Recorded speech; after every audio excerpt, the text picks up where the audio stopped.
Aloha, folks, and welcome to episode 3 of Campaign Update. My name is Fina Benoan, and you are here for the most, I think it's a cool update. It's a cool update. I'm not sure what it's the most. It's a most show.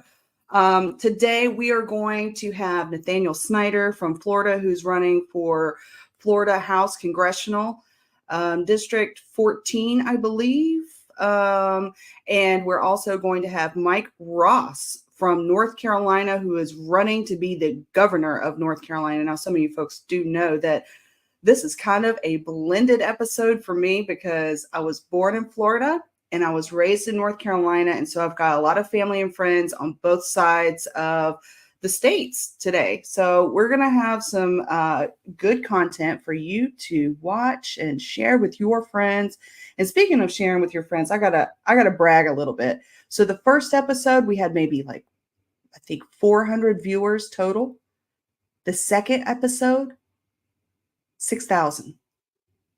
We went from 400 viewers to 6,000, and that's because of you guys. That's because you sharing it and promoting the libertarian message, and that's what this show is all about. And if you've got commercials, we want them because we're going to play them.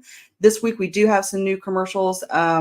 We've got commercials from Erica, the gubernatorial candidate for West Virginia, and we have commercials from the Hawaii candidate that we had the first episode, and we have a Joe Hanush commercial as well. I think. Let me make sure. Did I grab a Joe Hanush one?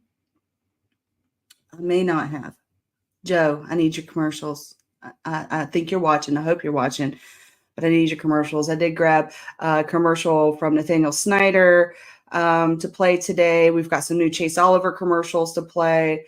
And I am just really excited about this episode. But first, I want to talk about our issue today. So today, we're talking about the First Amendment. And if you'll bear with me, I will read from the good old-fashioned Constitution and Other Writings book that I got. Amendment 1. This is from the Bill of Rights that was passed in 1789 and ratified in 1791. Amendment 1. Congress shall make no respecting, moving too fast this morning. Congress shall make no law respecting an establishment of religion or prohibiting the free exercise thereof or abridging the freedom of speech or of the press or of the right of the people to peaceably assemble and to petition the government for a redress of grievances. So that is the First Amendment. Let me bring on my co-host, the amazing, the ever-talented, veteran, libertarian, U.S. Senate candidate from Maryland. Welcome, Mike Scott. Did I read that correctly? This one's on the First Amendment? Correct. I have no idea what the heck I'm going to say. This is going to be a fun one. I was pulling up the Devil's Advocate.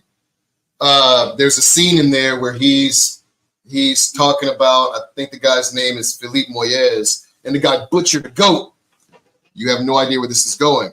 But the way they got through it was, basically the First Amendment's and a kosher butchering statute because he butchered the goat in accordance with his religion, and he practiced it and used the meat according to his religion. So that's how he got the guy off for that.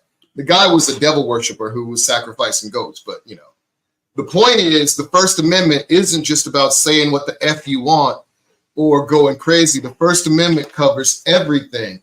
There's a Native American church, I can't even say it, Oklahoma.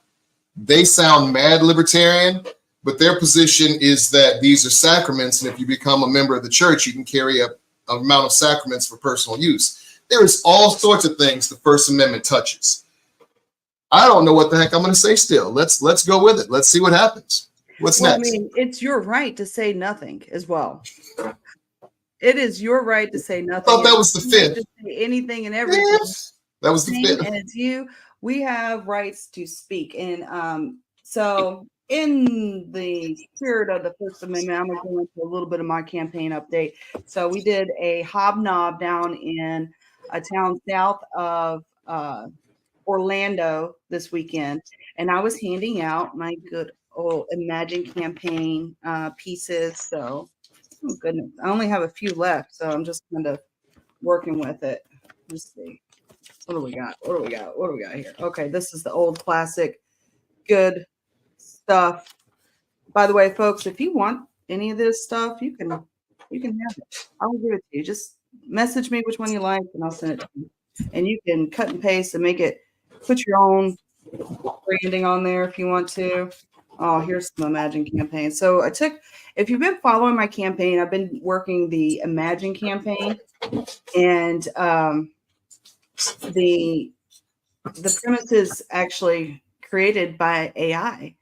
And they've done a really good job as far as like coming up with some libertarian quality information. So this one came straight up, the Imagine campaign. Imagine if you could start your dream business without excessive regulations holding you back.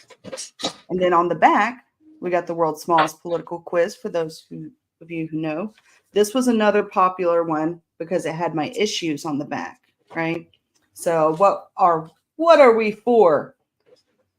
Small government, term limits, Second Amendment, legal cannabis, human rights, free markets, and criminal justice reform. And what we're against. Fina, I have to stop you for 1 second there, because I'm sitting here just angry because the issues haven't changed. I was watching that socialist debate. They understood the issues. The socialists on stage did. They had different answers. They had different conclusions, but they understood the problems. I've talked to Democrat and Republican nominees for some of these positions. They understand the problems, but something weird happens when they get into the position. They become part of the machine. That's right. The problems haven't changed. Ron Paul been saying everything since 73, 76. Is that a Ron Paul thing? No, it's a Noah thing.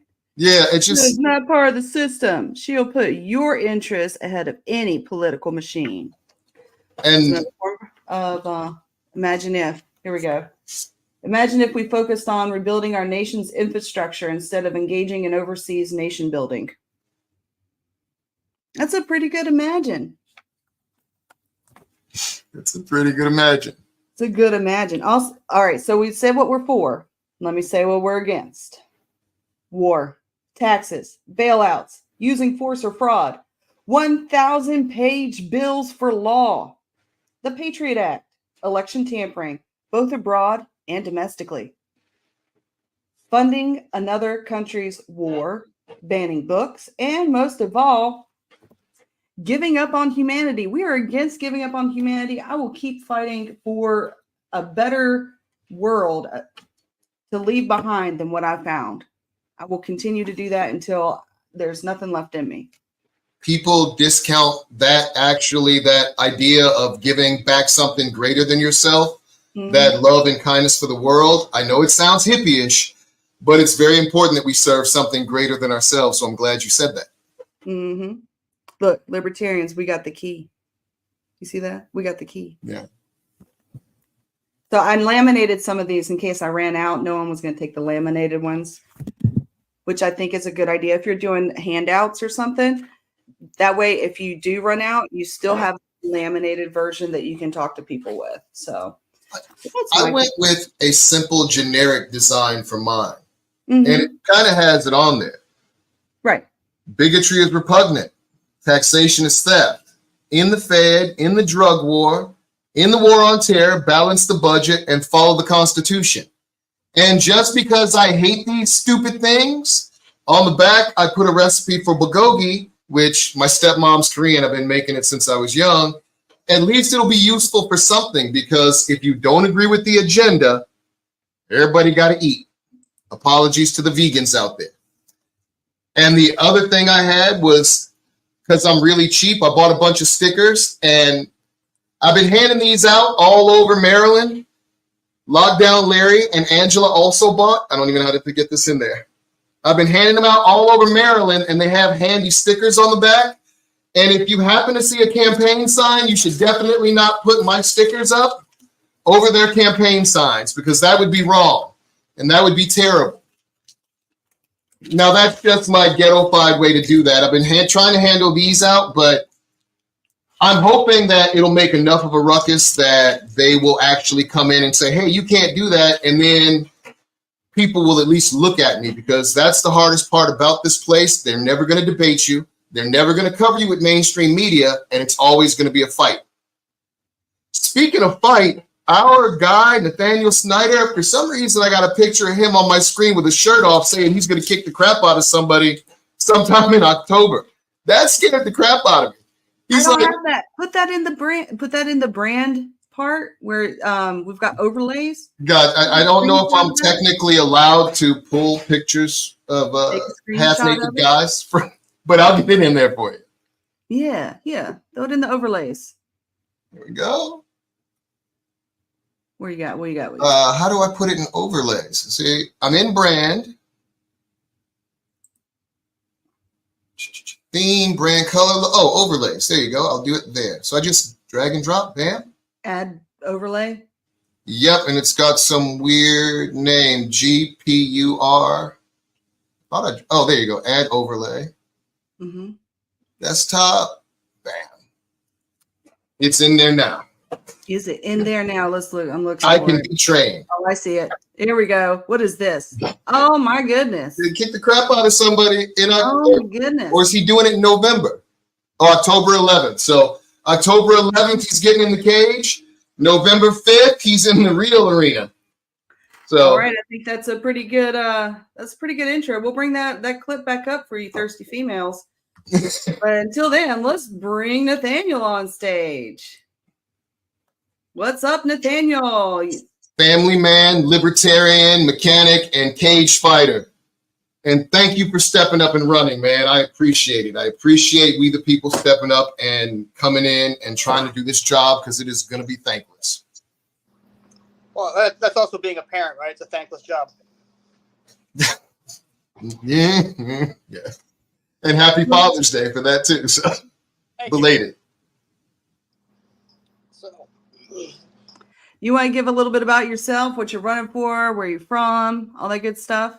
Sure. I am in Tampa, Florida. I am running for the U.S. representative here in District 14. The incumbent is Kathy Castor. She has been in office over here for almost 2 decades. And we are running to drive down the cost of living. We are running to empower our parents back in our education system.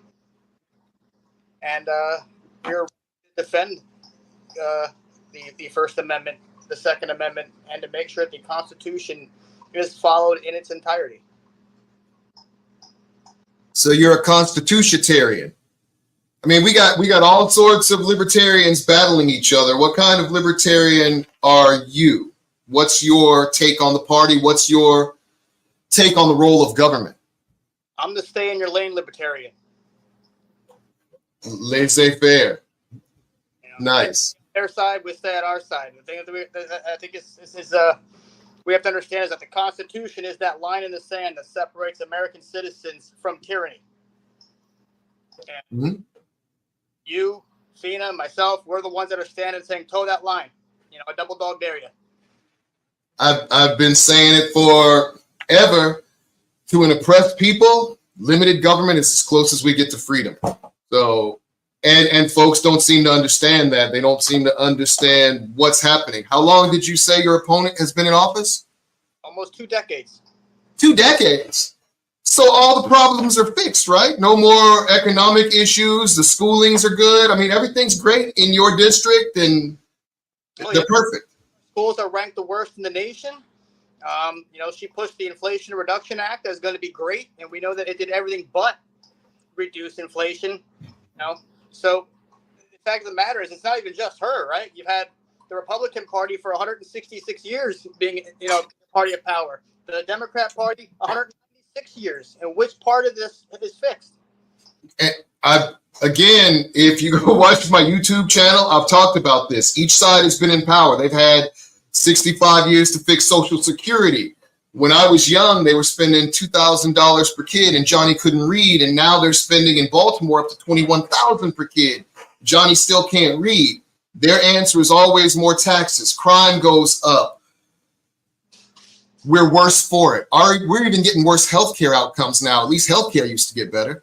And it's costing us more and more for these worse outcomes. So, I mean, look at where their solutions are, right? They talk about how, they can't balance a budget, but if you pay more taxes, they'll be able to solve climate control. You can change the temperature. Yeah. If you just give us more money, we'll be able to fix it. I said balance the budget too, didn't I? Yep.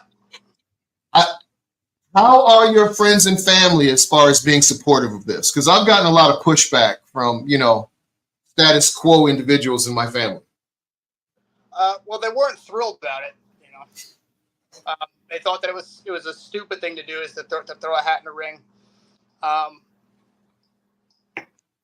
my brothers have been fairly supportive. They've been helping out. My oldest son is autistic, so when I have long event days, they'll swing by and grab Justin and take him out for a couple of hours so that I can focus on being able to campaign. But I mean, as far as the overall support goes, if they support what I'm doing, they just think I'm an idiot. Because they don't think you can win, or because they understand how hard it'll be to win? I think they understand how hard it's going to be to win. They also don't like the way that politics is, how toxic it's become, the lengths that they will go to attack you, to make you look foolish, to make you look like a bad individual. That's where their concerns start to come in, is how far will the machine go to destroy your reputation. Wow. I feel like that's a good segue. We need to start rolling these commercials. And because I'm a selfish bitch that I am, I'm going to play one of mine. And then I'm going to follow it up with, I think I have one of, I thought I grabbed one of yours. Is it the March? I'll find it. I'm going to find it. But anyways, because you're talking about how hard it is to run as a libertarian and trying to make a change, we're going to play one of my favorite commercials I've made. It's called "We Don't Steal Votes, We Earn Them." It takes a lot to get someone to vote for a third-party candidate. It takes a lot of work for that. It takes even more convincing and swaying to get someone to volunteer. But by far, the biggest obstacle there is as a third-party candidate is to get someone to donate and go against the system. So I want to tell folks, whatever ideas you might have about a third party being a spoiler, whatever you think about a third party candidate being your vote wasted, because it's not. We earn our votes. We don't steal them. We earn them. And if you vote for me or you vote for a libertarian, it's because we earned it. Right on. All right. Aloha. Aloha.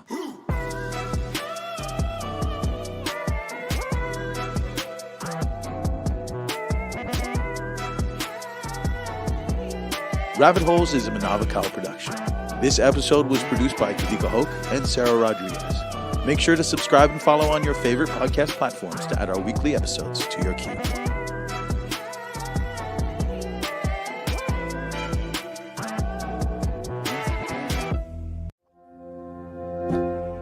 I'm an outsider. I'm not a politician. I'm a mechanic by trade. I'm a single father of 3 amazing sons. My oldest is disabled. He'll never be able to do the things that his younger brothers can do. I've struggled, like the many Americans and citizens in our nation, to find a school for him that fits his specific needs. I'm not a millionaire. I don't come from huge money. And the reality is, our education system doesn't provide schools for these specific needs. I've struggled to maintain a full-time job while standing at a bus stop that's late. I've struggled to get to work on time. I've struggled to survive in a system that doesn't represent the working class. I've had to budget finances. I've skipped meals. I've done what every loving parent has had to do and sacrifice to ensure that their children are properly taken care of. And I finally made a choice to run for Congress to make sure that this chaos stops, that every single parent and every family has an opportunity to thrive and succeed, to give us a fighting chance again. I'm Nathaniel Snyder. I'm not a politician. I'm a working class American. I'm a single father. And I'm done watching the political class destroy us. SnyderForFL.com.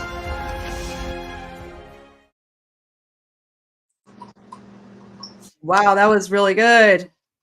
That's one of those pull the heartstrings stories, and it's one of those that are really personal and that people can relate to in different ways. And even if they can't relate to it themselves, they know someone that's going through that. It is the working class hero's story. It is the average Joe that's literally fighting to stay afloat in this kind of economy, in this kind of world that we're living in. And I like that commercial. The important part I took from that commercial is, though, that he's impacted and affected by the decisions they make up on that hill. Nathaniel is we the people. Fina is we the people. Mike Scott is we the people. We the people can do the job. We're able to do the job, and we're willing to. And we can actually do more because we're used to doing more with less, and we understand sacrifices and how that idiot bill that you think is innocent is actually going to hit you when you hit the ground. Mm-hmm. So I love the commercial. I think it was perfect. And man, I hope you win. But I kind of got to ask what your record is, though, because I'm interested. Which record? The in the ring. So I actually haven't fought in the octagon in 11 years. I retired 11 years ago. But so I am coming out of retirement to do a charitable event for Operation Warrior Hope. They are a veteran suicide awareness group that has struggled to get funding to get their feet on the ground and get moving to help the veterans out here in Florida.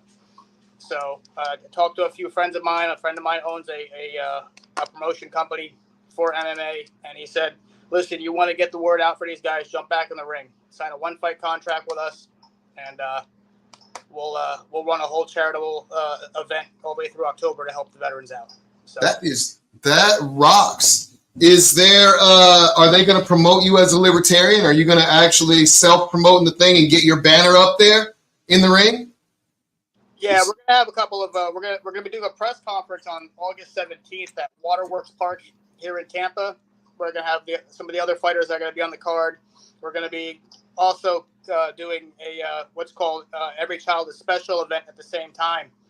That's gonna be for disabled children here in the Tampa area that aren't able to go out and do things as normal children can do for festival styles. And the organization, Florida Ride or Die Magazine, is going to select a couple of the kids to walk out to the octagon on the night of the fight. That's. But yeah, there'll be some promoting out there. We're going to have pay-per-view, so we'll have a couple of Fina's commercials running during the pay-per-view. We'll have a couple of yours. We'll run a couple of the local Florida guys out here. So wow, that's a big offer, and I'm excited.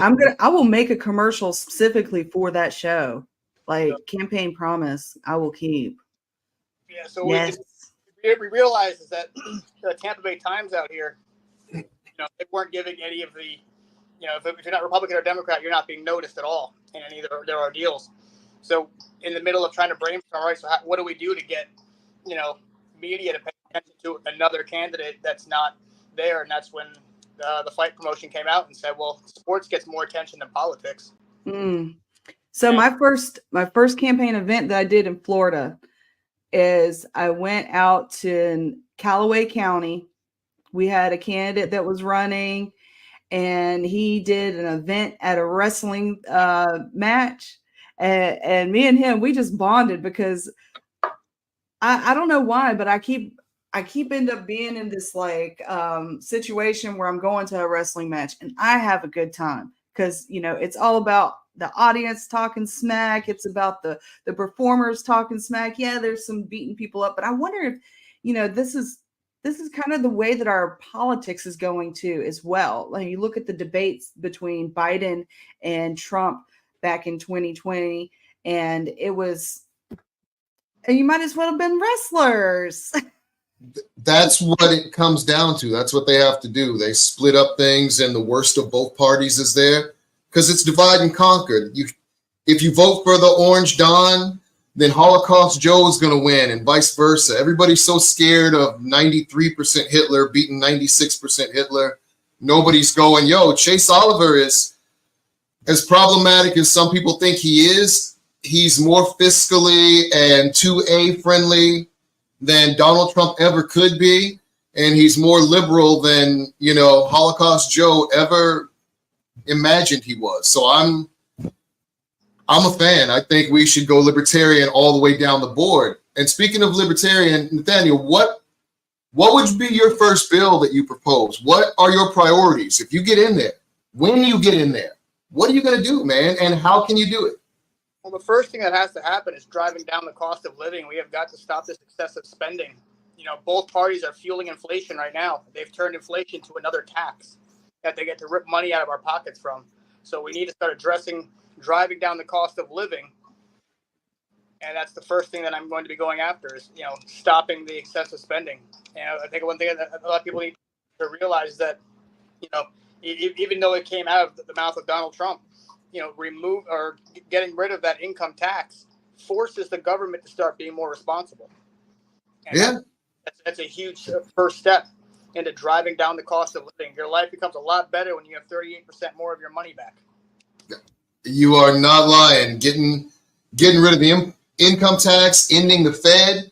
You saw what those cats did when each side has had all these problems. And what did they decide to do? They tried to hire 87,000 more IRS agents to come after our day-to-day wages. And then they turned around and on Super Bowl Sunday voted to send money to the Ukraine. That's Democrats and Republicans. And that's what they continue to do. So you're never going to get spending down if you continue voting blue or red. They got me black and blue. Red and blue got me black and blue, man. Vote gold. Right. So what's next after reducing spending? Although that could take the whole 2 years you're there and the next 12. Right. Yeah. Well, it becomes we got to start getting our education system back into being education. Our kids aren't learning anything in the school, so we need to get it out, get rid of the Department of Education, hand it back over to our states, and get parents more involved in that education system. And, one thing that I keep trying to explain to a lot of people is that, the homeschool system isn't a terrible system. While I still think that we should be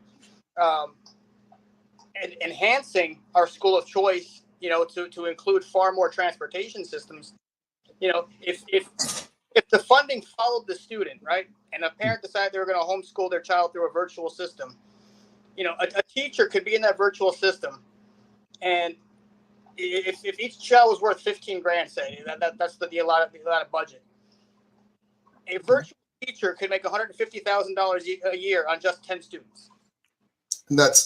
I said much the same thing. I said keep the infrastructure. The fact that the buildings are there is great. If you have 20 rooms in your school or 50 rooms, take 10% of them, keep them for public schools. In fact, public schools would probably improve if they were smaller and didn't have to focus on so many. And the other ones you can rent out. If Nathaniel wants to run a school and have 15 guys in it and teach mechanics and have somebody come in for 3 hours a day, teach reading, writing, and arithmetic, then you could have 30 students, 2 classrooms, and make, a good living for yourself and probably the teachers that come in and work for you. There are other options we could do. I applaud that you thought of that, and oh my God, I hope somebody implements this type of thing because that rocks. Well, smaller classrooms mean kids are getting more hands-on. They can't with that stupid law that no child is left behind, but they absolutely are. They're left. That left every child behind. That leaves all of them because you can't progress. And my daughter's 12 years old. She was reading at the 12th grade level. To me, I go, man, she's got a black belt in reading. I mean, you'll have to read for other stuff, but if you're at that level and you can read at this level, then when you're writing book reports or you're telling me about something, that's fine. Or when you're doing research, but I'm no longer going to test her on whether or not she can conjugate the verb to be. She got that, but that's not how the public school works. She's still going to have to take 4 more years of whatever crap she's got to take. So whatever program they feel they need. Yeah. One of the most frustrating things for me when I was in school was science class. I can't tell you how many years I learned about rocks. Now, when I'm having trouble going to sleep and I got a bit of insomnia, I just name the types of rocks. I mean, every year it was all right, class, this week we're going to learn about rocks. And I was like, instead of learning about, everything that I know and I've learned about like thermodynamics and electronics and even, the computer systems. I learned that after I got out of school. I learned it independently and I learned it with the Navy. And schools are baby prisons. They're kid prisons. That's what they are. They don't teach the kids. They don't help them grow. They don't help them think, and they don't answer the real questions. They don't even teach you how to do taxes. They're worthless. The way that's going, you would think we'd have more archaeologists. How many years of rocks are we going to learn? So, and nothing wrong with rocks. I mean, I just came from the big island of Hawaii over there. That's like where, anybody that's going to be learning about geology and rocks, that's where they want to go for sure. But at the same time, there's so much more to learn and important things that more people can appreciate. Like you said, learning how to file taxes, balancing your own budget, even something as simple. I took it in class. It was, I took this class, what was home ec, but we called it foods and nutrition. And it's just learning about what kind of food is healthy for you, where the vitamins are. And, we need that to survive. We need to know how to cook and clean to survive. There was a guy in Japan, and he was writing an article because carpenters in Japan, they would take the kids at 3 or 5, some very, very early age, and the kids would become intimately aware of the wood and how to work it. And now the kids have to go to school first because it's compulsory. But if you don't get in there early enough, that's when they wedge the stuff together without nails and get the things to be fit tight and beautifully, just architecturally perfect. When the kids don't start that early, you never get to that level. If you're starting at 15 or 17, you never get to that level where you're just intimate with the wood because it's part of your growing and learning. So if you want to have a crazy Japanese wood carpentry school, as long as they're teaching reading, writing, arithmetic, I really think that should be fine. I think the parents, like you said, should be more involved and send their kids to do the things, and kids should have an opportunity. Maybe mechanics this year, carpentry the next year, basic electronics, basics of something. You know what I mean? Just so that they get to learn and experience different things, yet still get the classical education they need, or the basics of the education they need. 100%. So Nathaniel, I would like to know a little bit more about you. Are you born and raised in Florida? What part of Florida are you in? I know you said you've lived here for almost 40 years. What kind of ties do you have with the community out here in Florida? So I'm actually not originally from Florida. I've only been here for about 14 years. I'm originally, and I don't like to admit it too much, but I'm originally from New Jersey. The ties out here, I live in Gibsonton, Florida. As far as the ties out here, like I said, I've been working very closely with a group out of Clearwater called Operation Warrior Hope, which does awareness for veteran suicide. I have been active in the motorcycle community out here, riding out to multiple bike nights. We've done multiple charity runs. What else we got out here? I mean, as far as politics go, I really never really got involved too heavily in the politics scene. In fact, I didn't even know that there was a Libertarian Party in Hillsborough County that they had reopened up. So, I mean, one of the things that I'd love to do is be able to get a little bit more involved in advertising that the Libertarian Party is in fact in Florida, without on social media. That's a good segue into my next question for you is, what drew you to the Libertarian Party? Why Libertarian? What's your favorite parts about the Libertarian principles or platform? Well, I think the most important one is limited government.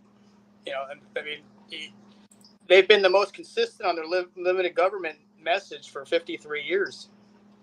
You don't really see the consistency in the message from the GOP, and you don't see a consistent message out of the Democrat Party to begin with. So I like the consistency in messaging in the Libertarian Party, and there's messaging that I don't always agree with.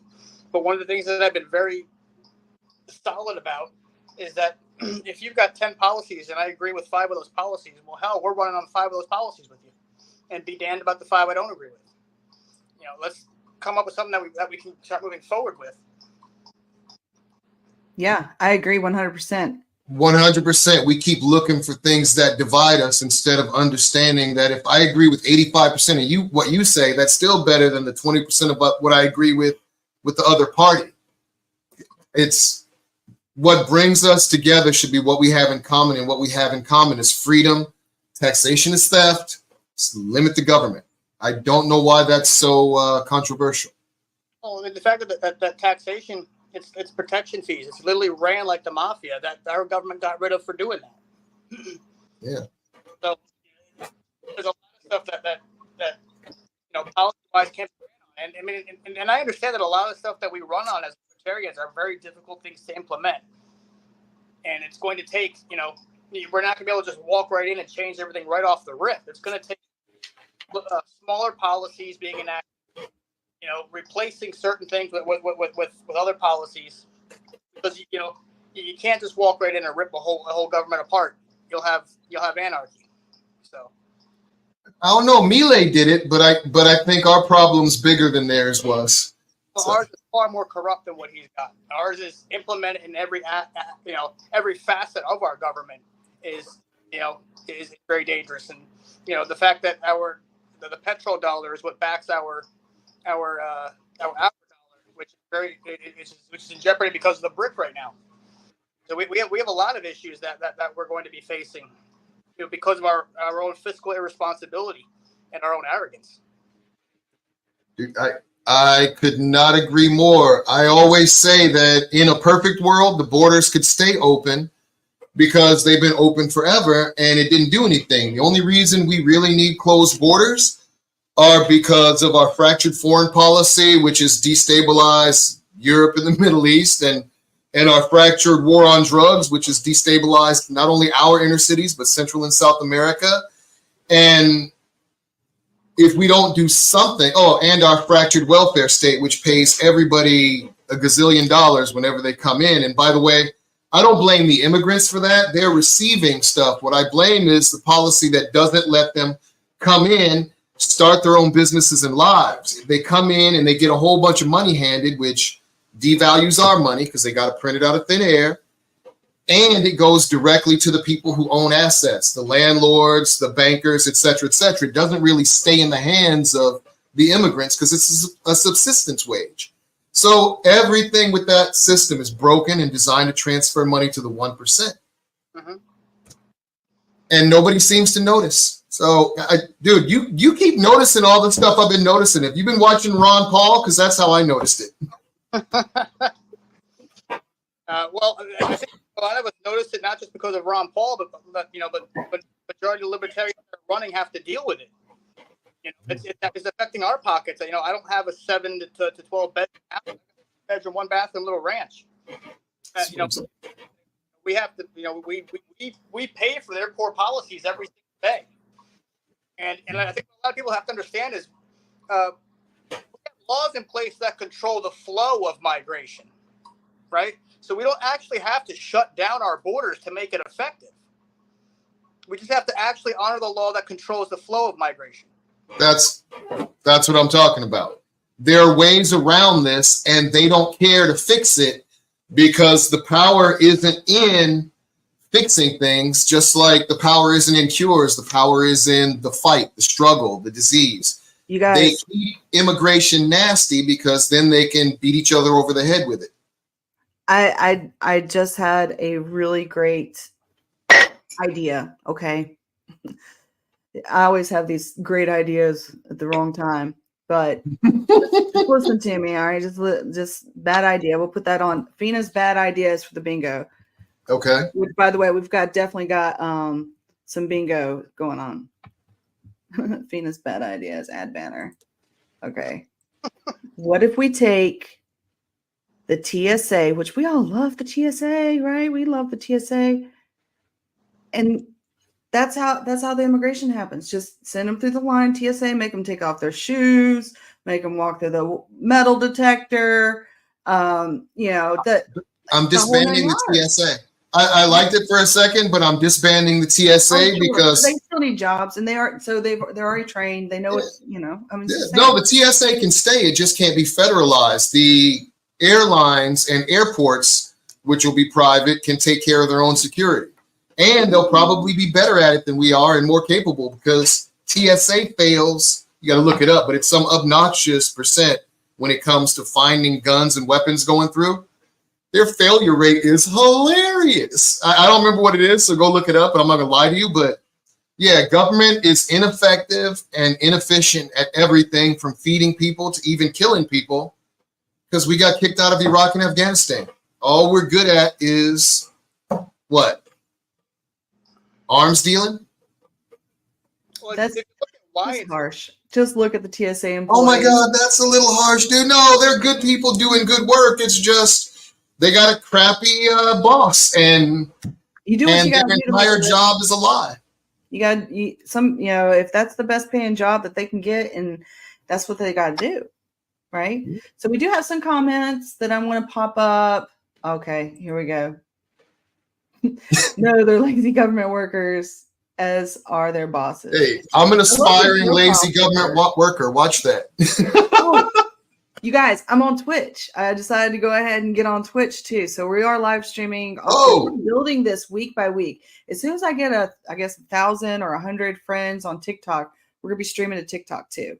Okay. So, and I think I just got to accept some friends' requests on TikTok. They deleted my old TikTok. Are you on all the social media? Are you on Truth and TikTok and all that other stuff, Nathaniel? I'm at Nathaniel this time. What? I'm on TikTok and I'm on Instagram.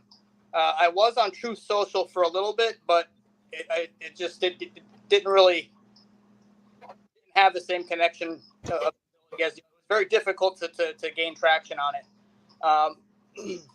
But I'm on X, I'm on TikTok, and I'm on Instagram and Facebook. I'm very bad about keeping them updated, though. I am not very good at social media. Because you have a life and you can't spend 20 hours playing on this stupid machine. I feel you. Right. Well, I think you have your website. We got your website too up here, scrolling across for folks. SnyderForFL.com. Look at the size of that forehead. That's why I've never been knocked out. Nice. That's good. Hey, I got a big forehead too. I have all forehead, it appears. Yeah, this is a dome. Oh, we got some comments. We got some fun comments too, besides the Liberty Twitcher. Thank you for watching on Twitch, Liberty Twitcher. I really like your profile picture, but we got Joe who says, just put the dot on the candidate on live stream with shirt off space on the bingo card. Yes. Yes. Get your bingo cards ready. Get your bingo cards ready. Where we at? Candidate with shirt off. Then we go back to Brand. And where's that picture? Where's a good one? When you get the commercials for the fight, make sure to send them because we're going to run them, because that is actually a really great idea. I know all of us came from all sorts of stuff. She was Navy. I was Air Force, did some work in the government. If I actually could do anything well enough to go on stage and do it, I would definitely do it. And that's awesome that you're going to go fight. So we're going to promote the heck out of that and hopefully build some momentum for you guys down there with the Libertarian Party. That's amazing. Well, I think a lot of people have to understand when it comes to our government is our government puts a one-size-fits-all category into fixing everything, whether it's help for our veterans, whether it's education, whether it's taxes, with everything gets a one-size-fits-all solution. And that's just not how society works. That's not how America works, which is why the 90% of what is happening with our government needs to be surrendered over to their sovereign states. And then once that happens, you start to trickle it down to get to a more localized government. No longer a one-size-fits-all. Wasn't that 10? The 10th Amendment? Let me read that silly thing. I keep saying it. I got to bring it right there. The powers not delegated to the United States by the Constitution, nor prohibited it by it to the states, are reserved to the states respectively or to the people, nor prohibited by it to the states. That meant the states were supposed to have the primary power. And somehow, Abraham Lincoln, I get it. The federal government, I kind of like why he did it because, my folks benefited and I'm happy about it. But it was a totalitarian move. I get that. But the federal government needs to be there. I'm a fan of the federal government. I'm a fan of the Constitution. I'm just not a fan of how big and how strong we are. And part of that started with Lincoln. I'm still a fan of what he did, though. Don't trip. We needed to break slavery down. It needed to go.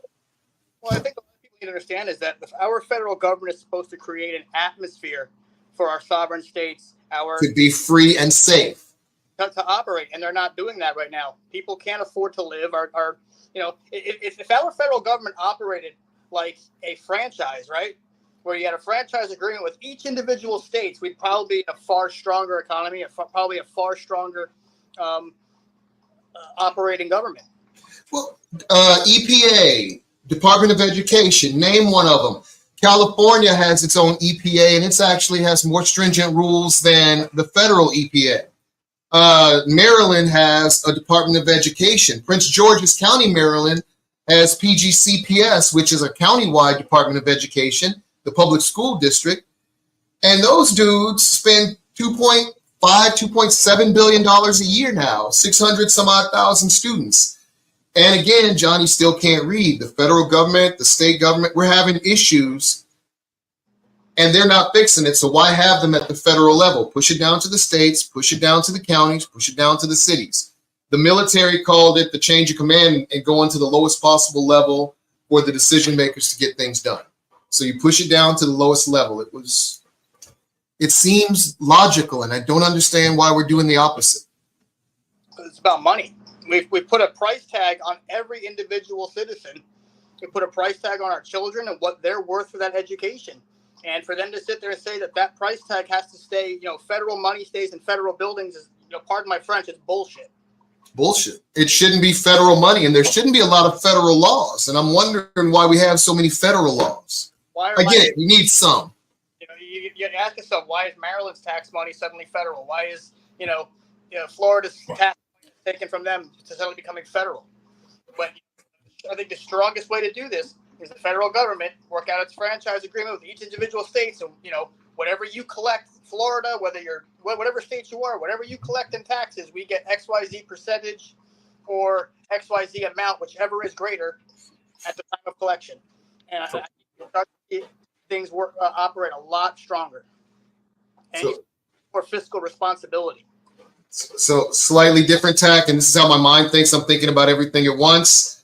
What about our, 1.3 million active duty, I think? Don't quote me on that number, but what about our million plus active duty in 750 bases in 80 countries. How about all that? $34 trillion worth of debt. We need to sell off those assets overseas, bring our boys home, and they can start working on what we need to have worked on over here. That sounds about right, too, because a lot of those guys are capable. One of the differences that I have in this agreement with the Libertarian Party is I believe that we do need to 86 the amount of stuff that we do overseas. I don't like cutting our budget for our military. I want our military to remain strong because nothing deters an enemy from wanting to mess with you like having a strong military and that fuck around and find out attitude. Well, I'm going to give you a little pushback. We have a strong military. Our National Guard, I think last time I checked, was around 470,000 people, and that was just the Guard. The reserves were almost 300,000. So right there in our Guard and reserves, we got a bunch of folks. Not to mention our 1.3 million active duty. I say we keep a nice, strong Navy, and I was Air Force, so it really irritates me and hurts me to say this. For the force projection, we keep a nice, strong Navy.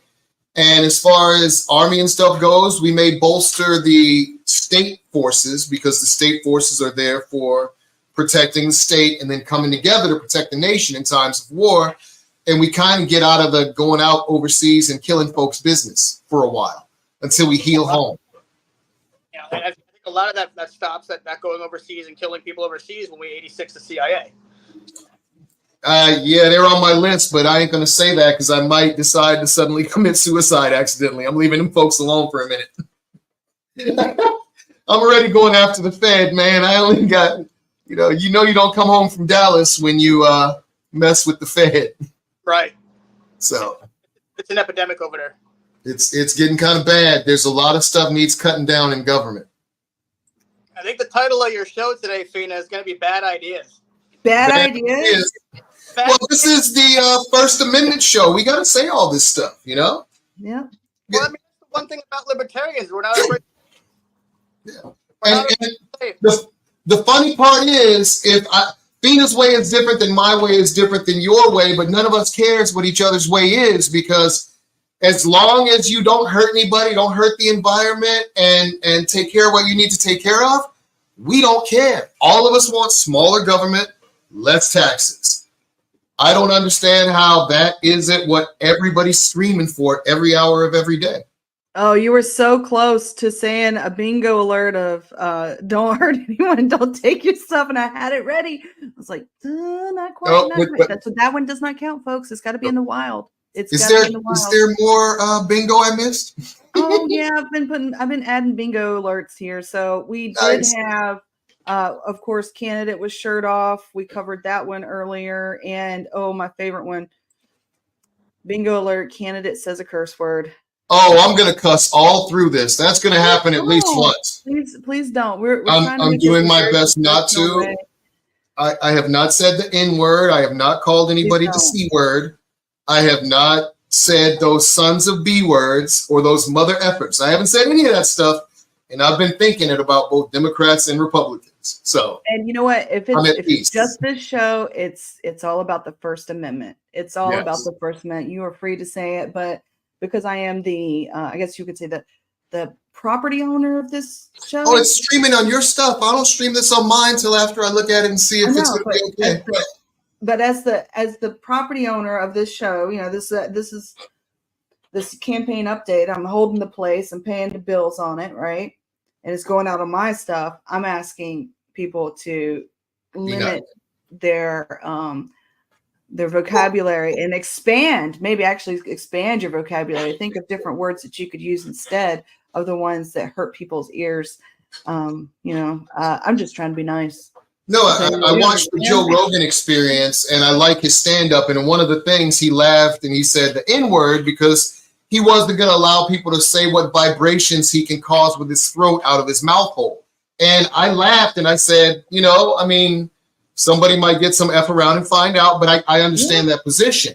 And then later on, somebody did a compilation of each and every time he said the N-word, and they put it together and showed a video. And he said, that's the ugliest thing I've ever seen, and I apologize for it. And I ain't going to say that stuff again.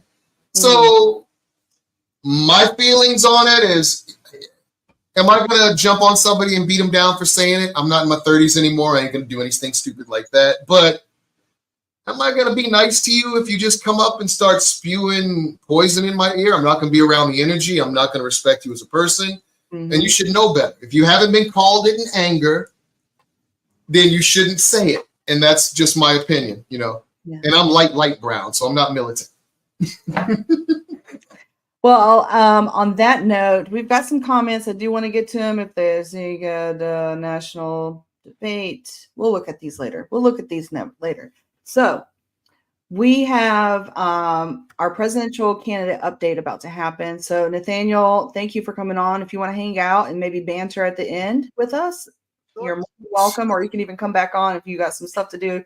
So we're going to be bantering the last 15 minutes of the show, so about 12:45. It's completely voluntary because, you know, I'm hilarious, but it's going to be about politics, and I don't know if we have any more shirtless candidates. We got to go. We got to cut to a commercial. We got to cut to a commercial like right now. Nice talking to you, Nathaniel. It's really nice talking to you, and thank you again for running. Yep. See you later. What you do with your body should be none of the government's business. Your body is your body. Your property is your property. Your life is your life. Vote Libertarian.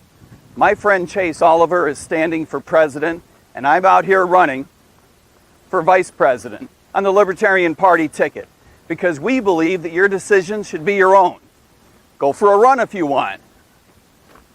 Or not.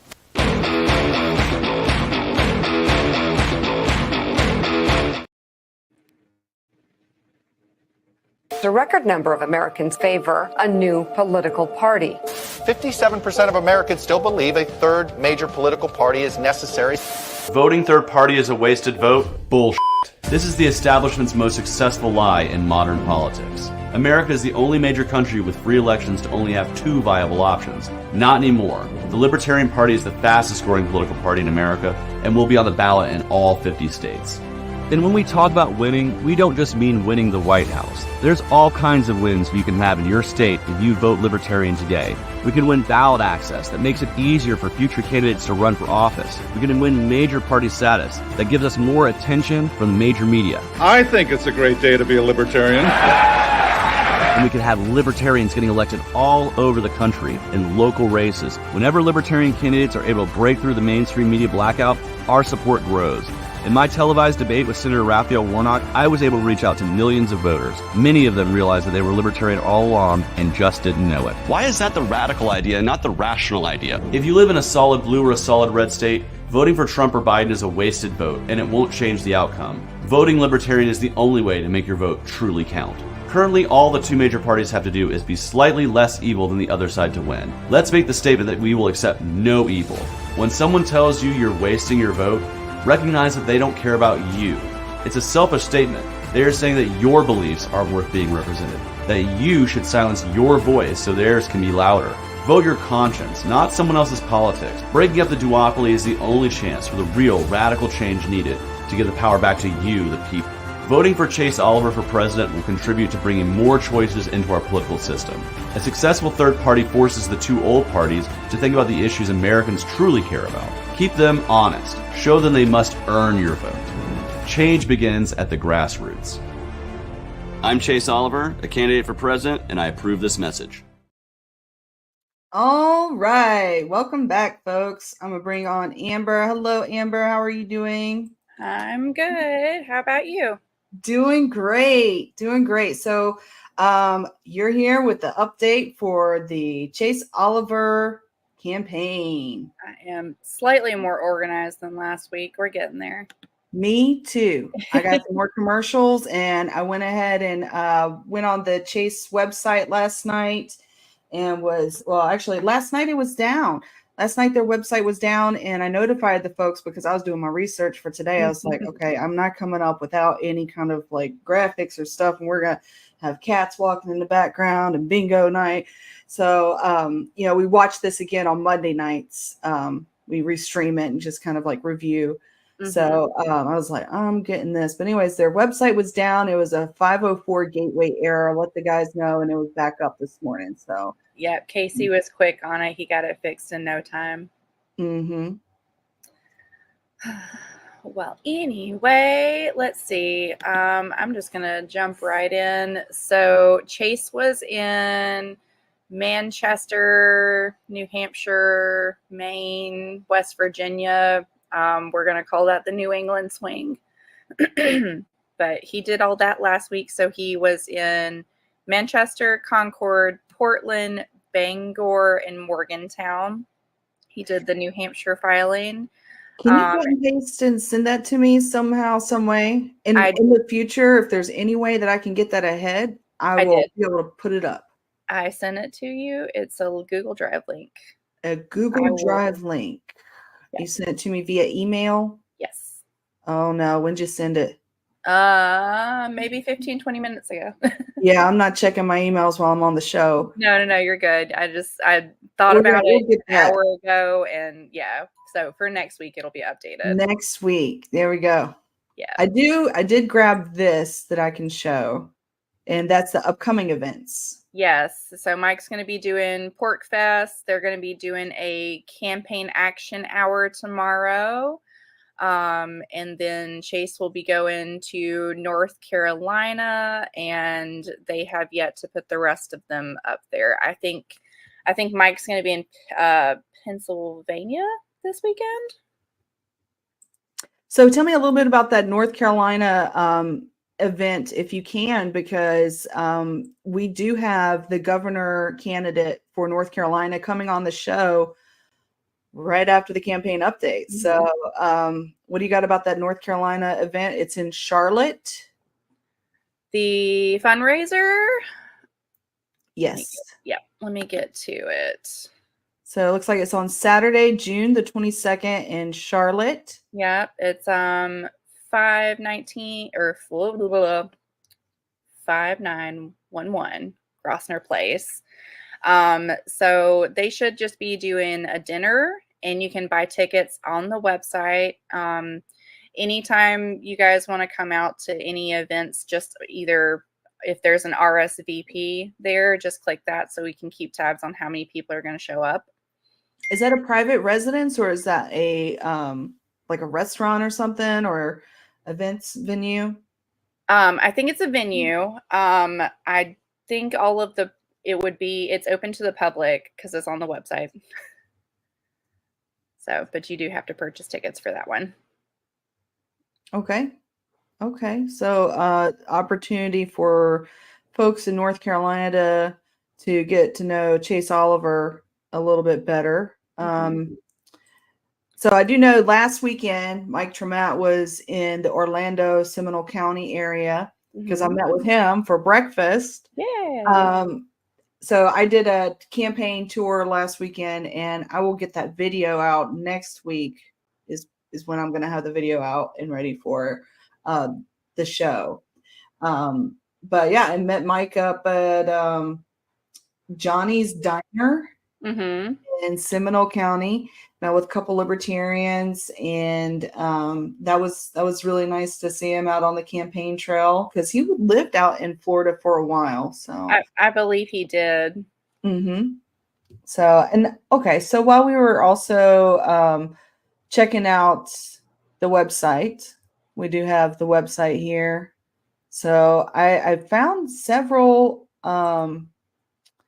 in the wild articles. This is his store that I was checking out, but I also have articles that I found. Let's see, did I save them? I thought I saved them. Downloads desktop. Let's see if we got them.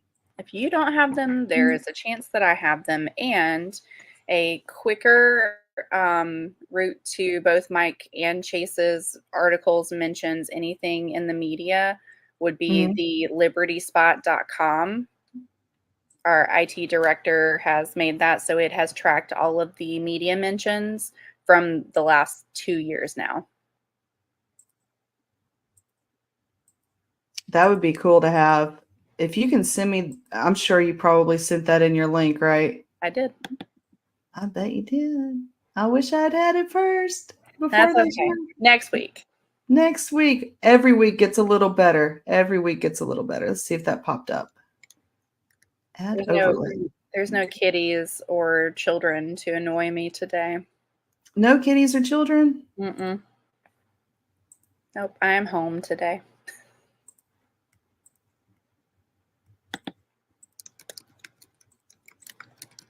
I'm just throwing all these in there. We'll see how that opens.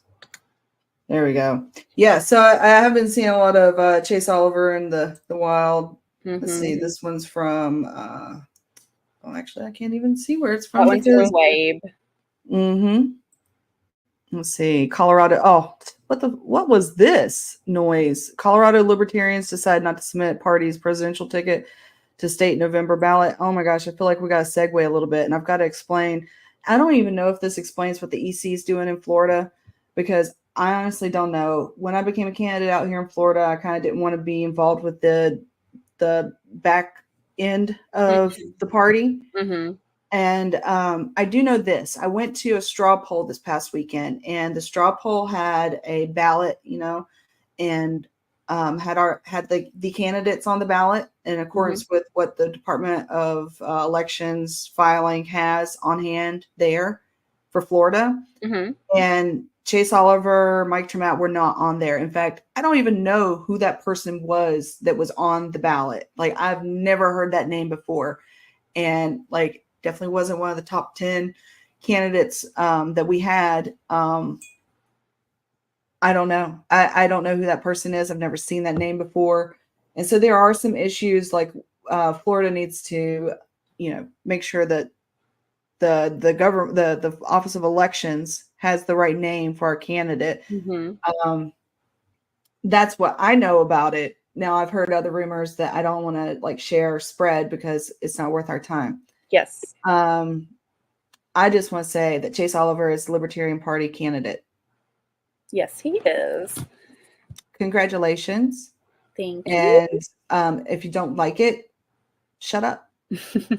First Amendment. I'm joking. There you go. I always say, I'm just, don't ruin don't piss in somebody's cornflakes. I'm just doing what I need to do and getting through it. It's the nature of politics, I suppose. True. Well, I'm really glad you came on. Thank you for the update. Once again, folks, Chase Oliver next week he's gonna be at Pork Fest. He's gonna be doing Charlotte coming up June 22nd.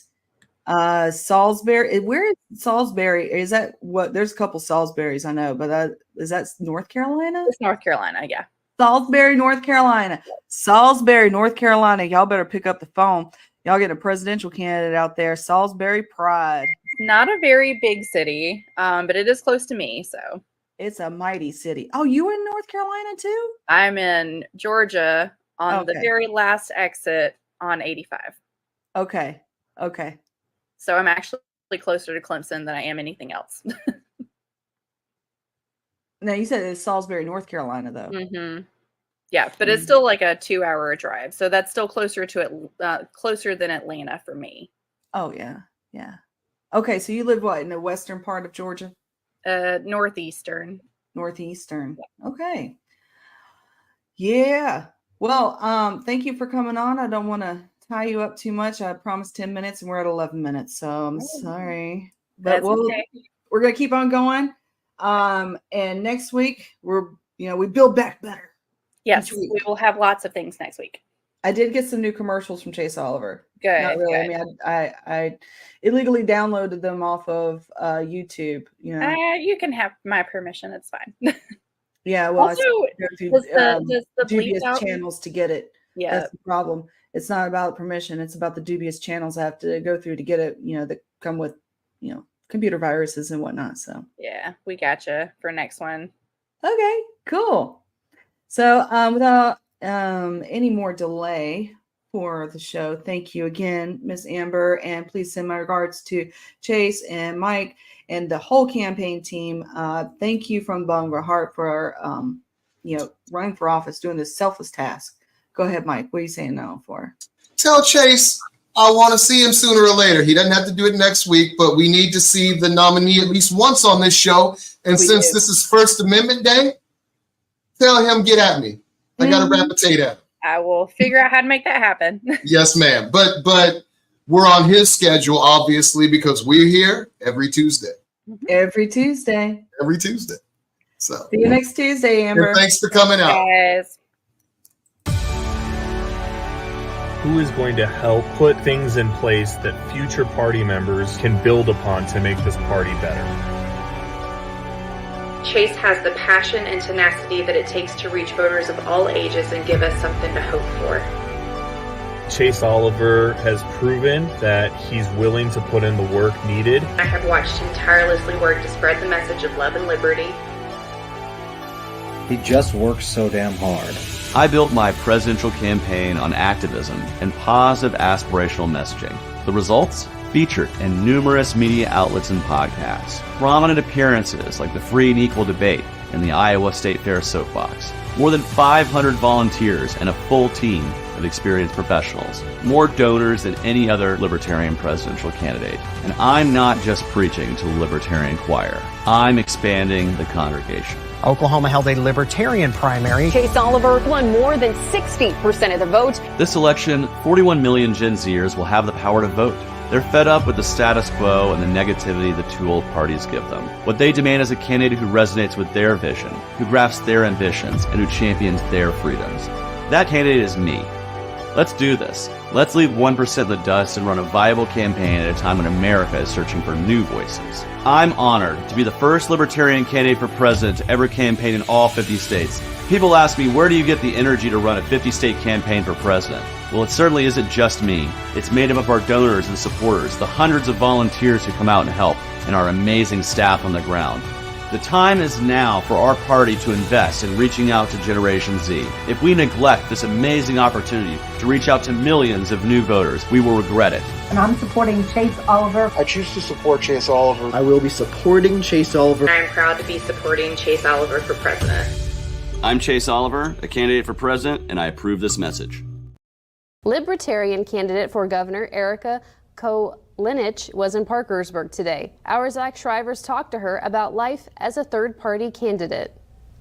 Erica Kolinich is a libertarian running to be governor of West Virginia. She says running outside the two major political parties is challenging enough without the added problems presented by a global pandemic. I am running this race to win. With that being said, I'm a realistic person. I understand that the odds of that are against me. Just because something is difficult doesn't mean it's impossible, doesn't mean that it's not worth doing. That may be because this election is about more than winning office for the Libertarian Party.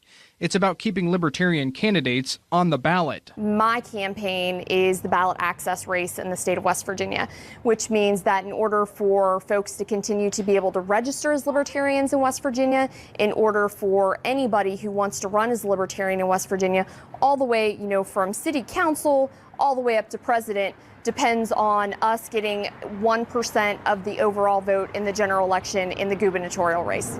To keep her campaign moving forward, Kolinich visited Parkersburg to meet small business owners and to do some in-person campaigning, meeting a few people who say they enjoyed what she had to say and that they would be sharing her message. But in a typical year, she says there would be even more grassroots campaigning. Shaking hands, meeting people, we'd be doing parades.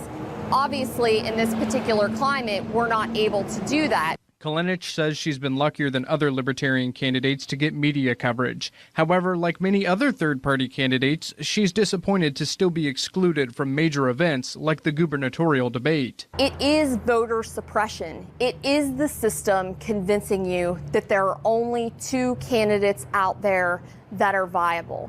Zach Shrivers, WTAP News, Parkersburg. Just thought I might share that with you since we're talking about the First Amendment. A little news article I found in the wild on our guest that we had last week, Erica Kolinich. And I feel so terrible because I did the same thing that the news reporter did, and you stumble on the word, on the name, and it's just one of those things that I still want to call her Kolinich, but it's Kolinich. It's not her name.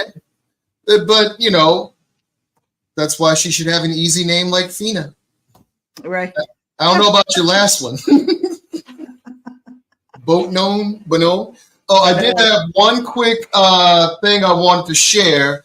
Not only am I going to be at the Pride Parade in Annapolis on the 22nd, but then Maj Tory, Black Guns Matter, that's his site. He's going to be at Lexington Park on the 22nd with LP Maryland. They're going to have a table. I'm going to go out, hand out some swag. I may or may not be armed, but don't catch no FAFO. You thought I was going to cuss again. You thought you're going to get me. It ain't me. So, you know, that is where I will be Saturday at 3. And it makes me a little sad because Baltimore's Reggae Festival is that same weekend. And you know me want to go listen to good tunes and you know, catch a vibe, you know, but it's okay. I'm going to sit there and I'm going to relax. I'm going to do the gun show. That thing is all weekend. Sunday, me about reggae. So come see me. Okay. Mike, I think we're mispronouncing names again. It's Maj Toure. Maj Toure. Toure. I was calling him Mage for the longest time because I'm a retired major. And when I see M-A-J, I Mage. And I was thinking it was that too. So that's what I called him because that's what people used to call me. So, but his name is Maj Toure. Did I put the emphasis on the wrong syllable? Yes, you did. My bad. Yeah, it's okay. But I mean, it's not my. I think I'm saying it wrong. I could still be saying it wrong. So come out and see us. He'll give you what his name is. If you're near Baltimore, near the Lexington Park area. And remember, he says all gun control is racist and freedom over everything. Vote libertarian, y'all. So, our next guest is not backstage yet. So I'm going to play some more commercials. I'm going to start off with another commercial from Erica Kalinick. Did I say it wrong? Kalinick. I said it the way you said it. Now it's got yes, in my you head. Did. Maybe she got her name wrong. We'll have to ask her when next time we talk to her. No way. We're playing the commercial. She's awesome, by the way. Montani Semper Liberi. Words that ring true in the hearts of every West Virginian. Mountaineers are always free. Free to live. Free to be whoever they want to be. Bureaucrats shouldn't tell us how to live our lives, to tax us and waste our money. This November, West Virginia has a better choice for governor. I am Erica Kalinick, and I'm asking for your vote. I'm honored to be the first Libertarian candidate for president to ever campaign in all 50 states, and I did it before our nomination. This kind of energy sends a clear signal to the old two-party system that we are a 50-state party, and this is a 50-state campaign. Voters deserve a president who doesn't merely focus on a handful of swing states, and the Libertarians will be on the ballot for those voters who want to reject the two-party mediocrity and embrace building a foundation that will last for years to come.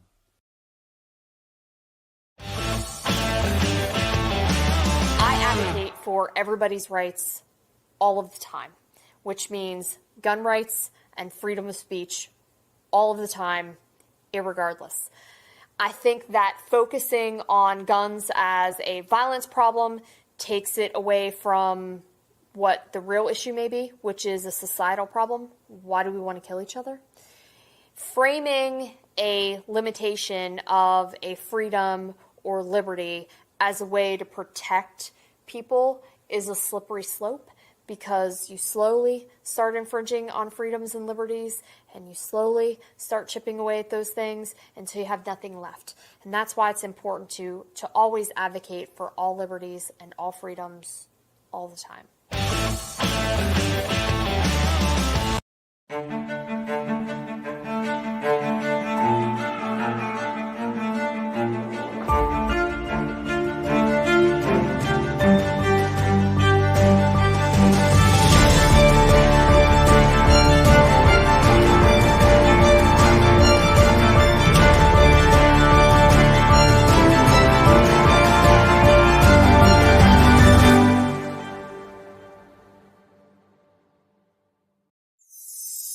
Aloha, my name is Fina Benoit, and I am running for Hawaii State Senate District 20, which is the Makakilo and Kapolei area. So I moved to Hawaii 8 years ago. I came here with the Navy.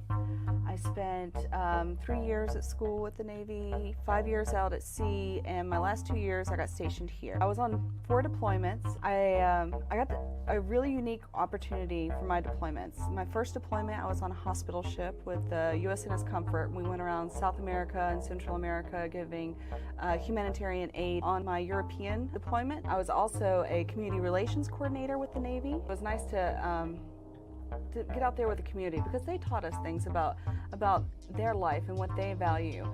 And in return, we told them about some of the good things in America that they weren't really familiar with. But it's really interesting to see like what the world thinks about America. Okay. And so that was my Navy career. And I said like the last 2 years I spent here. Okay. Now what I didn't tell you was I spent my last 2 years here in jail.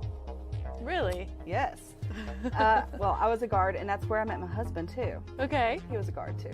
So. Okay. But that's why I stuck around. Okay, so my last 2 years in the Navy, I met my husband, and he's born and raised local here. He's a Filipino guy, and he's still in the Navy. But we set our roots down here, and here I am today. So. Well, I just want to thank you so much for coming on the show today and to launch your year into public speaking to our communities in Hawaii.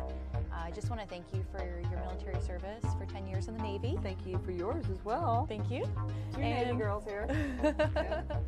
And I'm so grateful to support you in your upcoming election this year. And thank you so much for everything you're doing for our community here in Hawaii. Thank you, Alicia. Thank you for having me.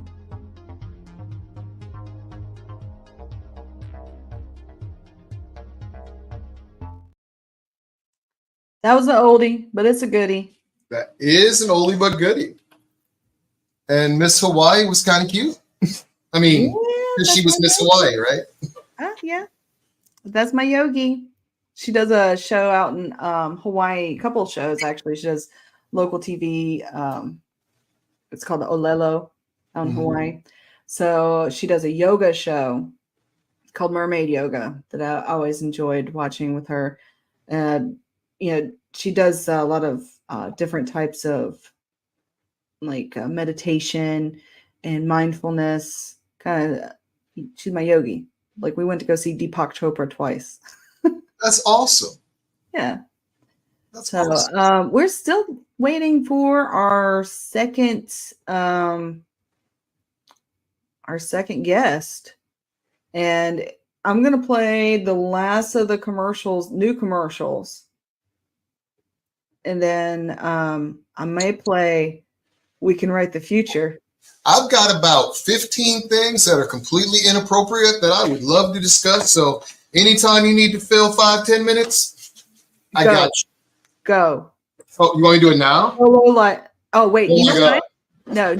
Wait. Okay, which topic do you want? Before we do this, this is, folks, this is a preview. This is a preview for our next telethon. Our next telethon will be the filibuster. The filibuster. Is that next week? No, we haven't set a date yet. Oh, good. Because first we need to coordinate with all the U.S. Senate candidates that are libertarian out there. And then once we do that, I kind of like the filibuster as a way to stop people from doing stuff. But it stops people from doing, I don't know, man. I'm going to have to go research it before I form an opinion. I have my own gut opinion, but that's a big topic to look through. It's a tool. It's a tool. So, and we have to show proficiency in being able to wield the tool because you know that they will use it against us. We have to be able and capable of using it also. Well, the thing about the Senate, it's never supposed to be, the House of Representatives is supposed to represent the people.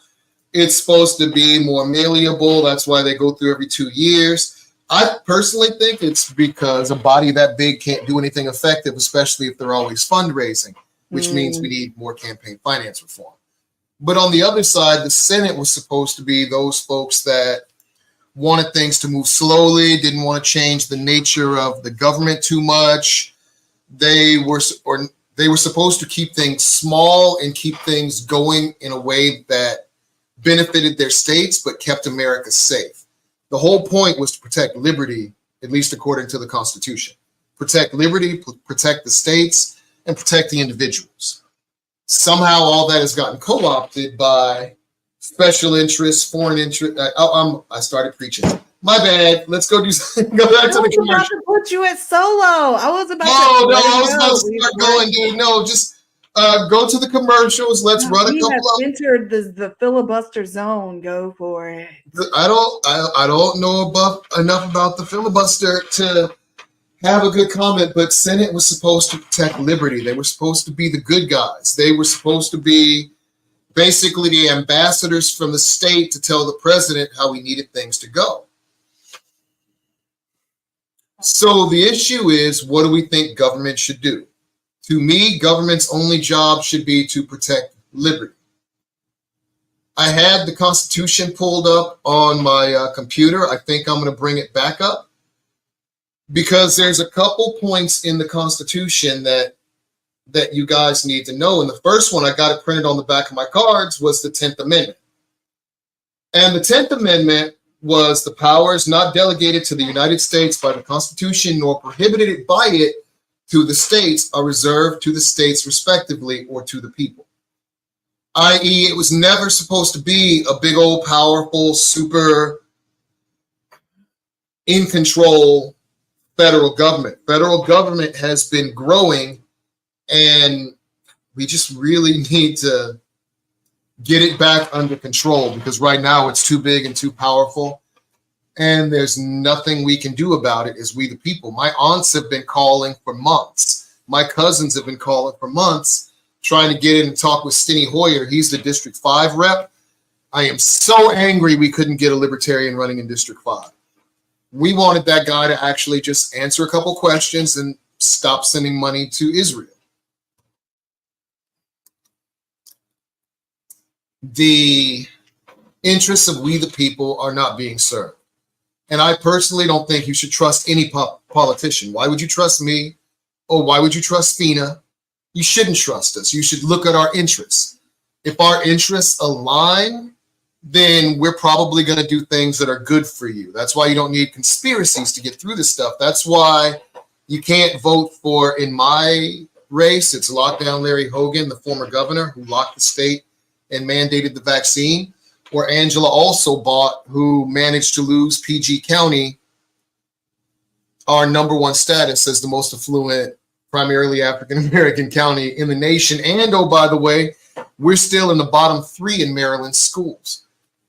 And we spend, like I said, $2.7 billion a year on it. People like that will continue the status quo. The status quo will ruin America. We the people in the great state of Maryland, the great state of Florida, we the people in the great United States of America, who I swore to defend the Constitution of the United States from, we have to do better. We have to do better. We deserve better. And we need a electorate who understands that, because if we can't get pulled in, that's the back of my card, by the way. Powers of the devil. So if we don't get pulled in, I'm not spending $2.5 million on a campaign. I don't have $2 million to spend. And if I had it, I would try to change people's lives, not run a campaign. For $500,000 a year, like I said, Chris, For My City 2, runs actual food bank that competes and gives out as much food as Maryland's food bank. I'm not saying government shouldn't exist. I'm saying that limit government to as little as possible because it's ineffective and inefficient, especially the federal government. We can get rid of 2/3 of it and not even notice, other than all the extra people available to do stuff and how our inflation goes down. That's, what is that, 3-minute rant, 5-minute rant? That's pretty good. That's pretty good. I do want to tell you this. Just got a new follower. Who? I don't know if I should tell you or not. I think it's funny. I think it's ironic, but I'll tell you offline. Offline. I'm going to start a Telegram channel as well for this show so that we can coordinate and talk and share memes or whatever. I think that's probably going to be the best course of action going forward too, so that, the audience members can, if they've got something they want to share with us, like a graphic or a video or something, that would be kind of cool. So I do not attribute memes that I steal, by the way, because if I steal your meme, I don't even notice who I stole it from. So if you want to say that's mine, you got to just put that under the thing, because I don't give any attribution for any of them, and I don't create any, so I stole them all. I think of memes like wildflowers on the side of the road. Like, yeah, somebody planted them, maybe. Did they always exist? No, couldn't have made it through the rubble of the dirt that exists. But then they pop up, and it has a little flower. I love a little flower. Yeah, I don't know. Stealing memes. So this weekend, I guess Rick Scott and Debbie Marcellus Powell, the two front runners for the race and the Republican and Democrat side for my race, they started throwing mud at each other. Really? Yeah, they started talking crap about each other. And I mean, there should be enough mud for each of them. Well, it's so trivial what they're saying. They're just saying like, oh, they're a coward, and they're not backing it up with substance. Like, I call them both corrupt. Like, your bot, your oh my, Wikipedia them. Just look on the internet. Rick Scott? So they did have a straw poll at the event that I was at this weekend. And Mike, you and I, we're the same kind of breed of people. We're going to go out and we're going to introduce ourselves. We're going to shake hands. We're going to smile. We're going to drop some pamphlets off. And people are going to walk away, for the most part, enjoying our company, right? Even if we disagree. The straw poll, they announced the first winner, which was really going to be obvious. It was a Trump victory. I mean, there was really probably very few other votes. And then they announced the U.S. Senate race. And I had people, blowing up my head for, everything from, oh, you're so nice, you're so qualified, I like what you're saying, I'm really a libertarian in my heart. And then when they announced the straw poll results, which of course was not me. I thought the surprise was it was you. No, the surprise came after the announcement of Rick Scott. Everything got silent. I mean, you could just slice the room with electricity. It was just, if a pin dropped, it would have had an echo.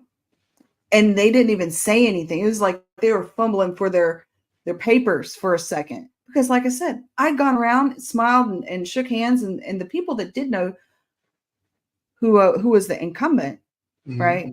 They didn't like him because they knew his history. And that's all I'm going to say. Just Wikipedia the guy. I'll look him up. I've heard of him before. I really loathe politics. Like most Americans, I just want government to work. And it never works because they're always in your pocket and they always want to grow. I'm from Chicago originally. I don't even mind a little graft. Government's going to steal a little bit from you. That's taxes. That's what they do.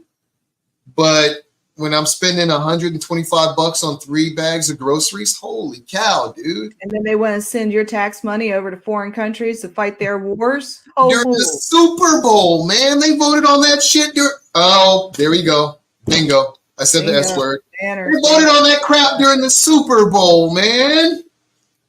And we're just supposed to be okay with that. And you want me to sit there and think that Holocaust Joe is better than the Orange Don? They're the same dude. I mean, I barely liked Obama more. I really liked how he made me feel and what he stood for. But when he actually hit the rubber to the road, he didn't do prison reform. He grew the government. He bombed Yemen, spent trillions, just like all the rest of them, man. He didn't take on anything I wanted him to do. So in the meme wars on Twitter, right? So this is something that's happening. It's very organic. And I'm loving it. And I know libertarians started it because I was one of the ones that started it way back in the day. And that is, whenever you see an ad, you go and you comment in the ad in the comments section, right? And you both boost yourself up or boost whatever initiative or issue that you want to talk about there, right? Because the ad's doing the work for you. The ad's doing the work for you. So, So what's the number one thing you would? Oh, go ahead. Hold on.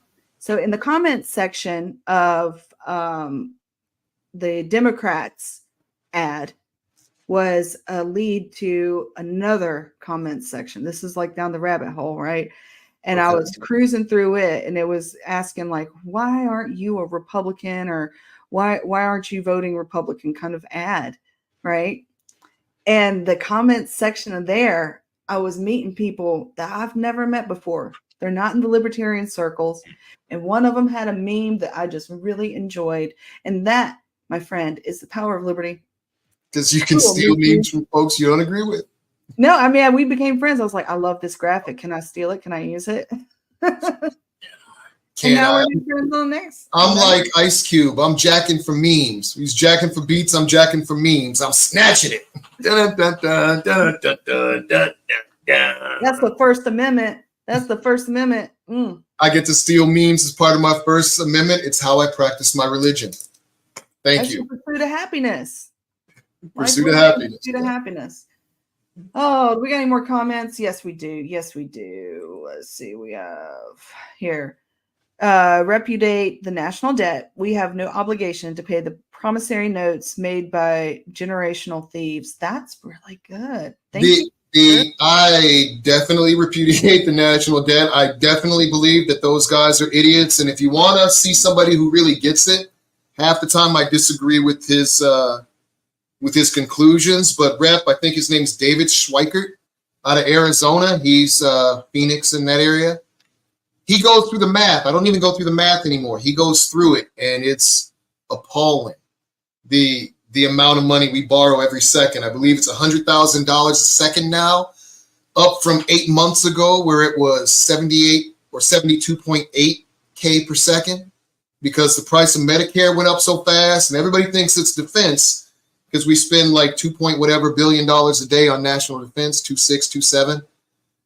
But defense is now under the debt, interest on the debt, and I think Social Security and Medicare and defense, I think, fight for 3 or 4. I would have to go back and look, but that's how the things work. We also borrow every discretionary dollar that the government votes on to spend, everything that's not mandatory automatic spending. Every dollar that they vote on is now borrowed. Let me say that again. Every mother, father, son of a rich man dollar the federal government spends is borrowed, and we borrow at the rate of $120 or $100,000 a second. We used to borrow $1 trillion every 120 days. They say we're down to about 112 at the worst. We are entering hyperinflation, and nobody likes it when daddy comes home and says, yo, pull your pants down, you're going to get a spank. Nobody likes that, but everybody knows discipline is needed. Y'all need to spank the politicians. We don't need more politicians in D.C. We need mathematicians. We need economists. We need electricians. We need folks who are beholden to that we're going to be answerable because we have skin in the game. Those decisions impact me. They do. So. And you never mention artist. You never mention artist. What about artists? I'm an artist. You're an artist? I thought you were an electrician. Just for the Navy. Once an electrician, always an electrician. Reality, Mike. I'm a Renaissance woman. I do a lot of things, and I can do things. You know, there's people that can, just like there's people that break things. There's people that fix things. Female artists. We also need artists in there. Female artists and male artists. We need poets, man. We need somebody that's going to think about, the people, the future, and in a different way than just people aren't just dollar bills. People are, earlier we were talking about dollar marks on children's education, and I'm not the kind of person that sees a dollar mark on a child's education. I see, the potential to grow humanity. This is a miniature human that's going to grow up, and we're going to have to work with them. They're only a child for so long, and then they're adults like us, and we got to deal with them. I see the little homunculus human. I see the little freaking miniature, but I also see the dollar amount, except what I see in the dollar amount is those idiots. Sorry. I should stop calling them idiots. They just aren't they aren't looking for solutions. I see the dollar mark, but what people don't notice is we're spending more and more and more, and we're not even getting the results. So we're spending the money and not getting the money. Some of these, I feel like there's greedy fingers that are taking advantage of people who just want to do right and they want to do good, right? And so I want to pull this over to this little comment that we had from the Liberty Twitcher earlier. We have so many federal laws because voters want those laws. So they elect people who pass those laws for them. Next note, it's not a mystery. Most of the country wants a government to coddle them. And I feel like that's a really good segue into my favorite, one of my favorite videos, my commercials. You know which one's coming, right? You know which one's coming. We can write the future. We can write the future because there's people out there that want to do good and they want to do right. Yeah. So I'm going to play it. I'll be back. I'm Fina Benoan, and I approve this message. I'm an American. I was born in Florida, raised in North Carolina, moved off with the military, traveled around the world, and landed here in Hawaii, the most beautiful place in the world, the most perfect place in the world. And this is where we choose to be. This is where we've decided to spend, the rest of our lives at.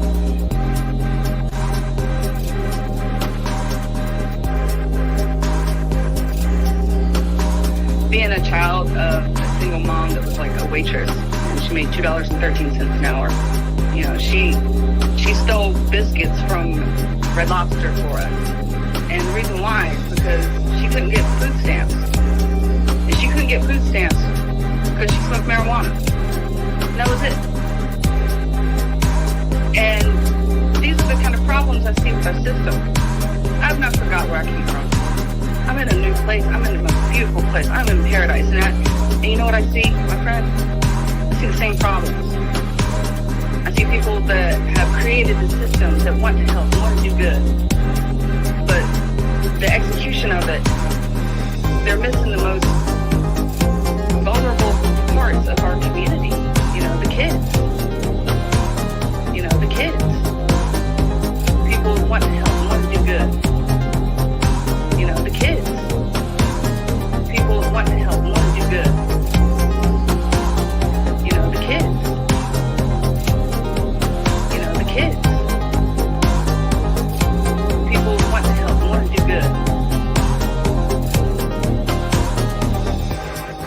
We can't rewrite history, but we can try to make things better. We can write the future. We can write the future.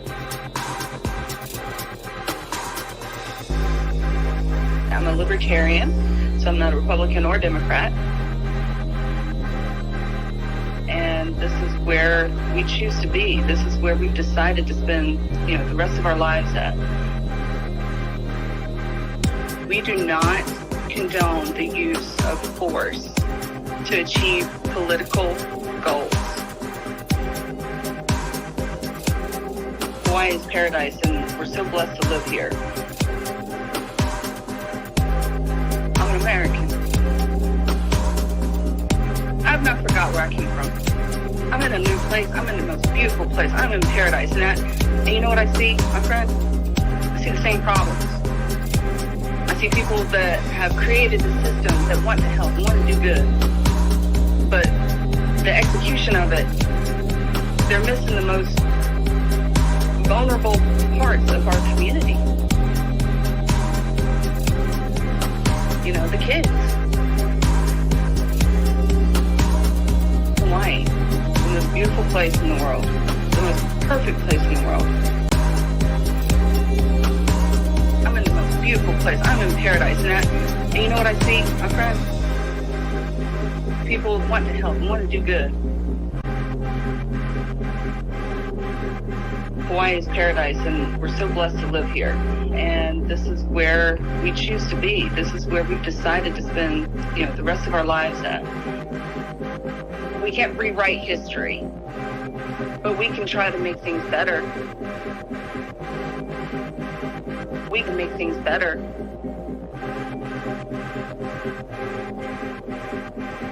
We we can write the future. I'm Fina Benoan, and I approve this message. I'm an outsider. I'm not a politician. I'm a mechanic by trade. I'm a single father of 3 amazing sons. My oldest is disabled. He'll never be able to do the things that his younger brothers can do. I've struggled, like the many Americans and citizens in our nation, to find a school for him that fits his specific needs. I'm not a millionaire. I don't come from huge money. And the reality is, our education system doesn't provide schools for these specific needs. I've struggled to maintain a full-time job while standing at a bus stop that's late. I've struggled to get to work on time. I've struggled to survive in a system that doesn't represent the working class. I've had to budget finances. I've skipped meals. I've done what every loving parent has had to do and sacrifice to ensure that their children are properly taken care of. And I finally made a choice to run for Congress to make sure that this chaos stops. That every single parent and every family has an opportunity to thrive and succeed. To give us a fighting chance again. I'm Nathaniel Snyder. I'm not a politician. I'm a working class American. I'm a single father. And I'm done watching the political class destroy us. SnyderForFL.com.